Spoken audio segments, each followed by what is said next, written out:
सभी किसान साथियों को एक बार फिर से आपकी अपने YouTube चैनल पर स्वागत है। किसान साथियों, उम्मीद करता हूं आप सभी बहुत अच्छे होंगे। अगर आप चैनल पर पहली बार आए तो चैनल को सब्सक्राइब कर वीडियो को लाइक कर दीजिएगा और अपने मित्र को शेयर कर दीजिएगा।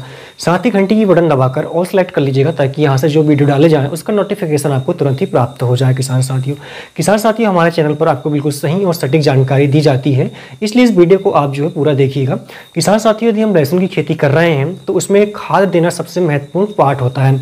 सारा उत्पादन हमारा इसी पे ही डिपेंड करता है। लेकिन होता क्या है कि हमें खाद के विषय में पूरी जानकारी ना होने के कारण या तो हम अधिक खाद डाल लेते हैं या तो इसमें खाद कम डालते हैं, दोनों ही नुकसानदेह होता है।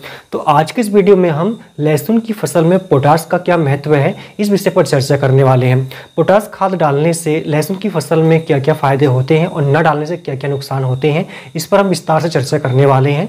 साथ ही किसान साथियों, कितनी मात्रा में और कब कब हमें पोटाश देना चाहिए इस पर भी हम चर्चा करने वाले हैं, इसलिए हमारे साथ आप बने रहिएगा।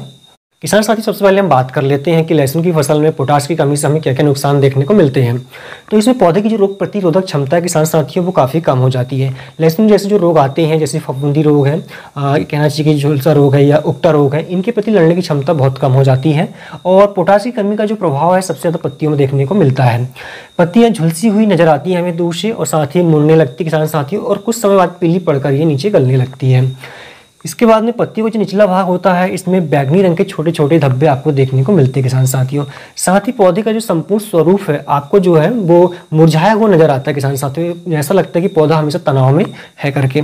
ठीक है, इसमें जो नई पत्तियां हैं, युवा पत्तियां हैं, उनका विकास रुक जाता है, नई पत्तियां आना बंद हो जाती है। साथ ही प्रकाश संश्लेषण की जो क्रिया है वो काफ़ी कम हो जाती है किसान साथियों। और जैसे कि आप जानते हैं कि पौधे में भोजन बनाने के लिए प्रकाश संश्लेषण का होना बहुत जरूरी होता है। जब पत्तियां स्वस्थ नहीं रहेगी तो इसमें प्रकाश संश्लेषण की जो क्रिया है वो धीमी होगी किसान साथियों, और पौधे को पर्याप्त मात्रा में भोजन नहीं मिल पाएगा।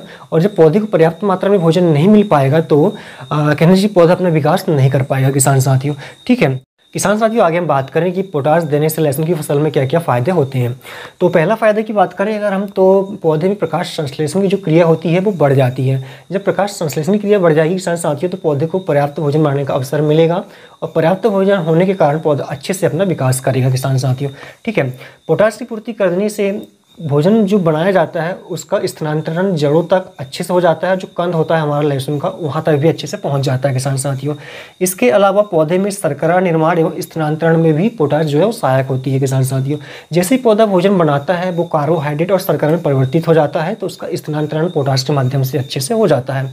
साथ ही पौधे में प्रोटीन की मात्रा बढ़ जाती है किसान साथियों, जिससे पौधा अपना जो पौधा होता है वो मजबूत होता है, साथ ही अच्छे से अपनी विकास कर पाता है, और साथ ही इसमें रोग प्रतिरोधक क्षमता भी बढ़ जाती है किसान साथियों। इसके अलावा लहसुन की फसल में जो कीट रोग लगते हैं, सूखा हुआ कोहरा का प्रभाव आदि जो पड़ता है, इससे सुरक्षा प्रदान करने में भी पोटाश का काफ़ी योगदान होता है किसान साथियों। इसके अलावा किसान साथियों जो मित्र जीवाणु होते हैं उनके द्वारा जैविक नाइट्रोजन यौगिकीकरण की जो प्रक्रिया होती है उसकी क्षमता बढ़ाने में भी पोटाश का काफ़ी योगदान होता है किसान साथियों।